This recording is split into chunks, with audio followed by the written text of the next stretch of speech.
Welcome to Optimus Prime at Chong Motovlog.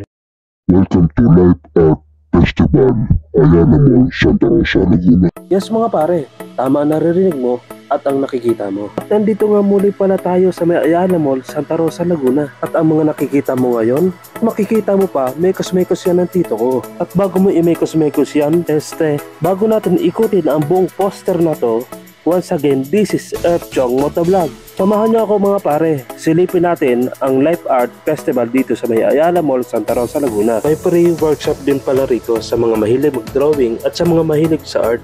Lahat pala na makikita mo dito mga poster is for sale mga pare. Bukod sa mabibili mo na actual ang mga poster na ito, makakausap mong personal ang mga artist na gumawa nito. At kung may idea ka kung anong ibig sabihin ng art na to, comment mo nga sa ibaba. At habang tinitingnan ko ang mga poster at ang mga gawa nila, sobra ako napabilib na mga artist nating mga Pinoy. Hindi ko lubos maisip kung paano nila to ginagawa at kung ano ang proseso. Habang iniikot ko nga to mga pare, hindi na ako nakapag-interview kahit sino sa kanila. Dahil kung makikita mo talaga sila ng actual, sobrang mapapabilib ka talaga.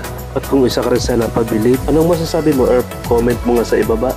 Kaya naman kung mahilig ka rin sa art katulad nito, isang malupit naman na follow, like, and share naman dyan.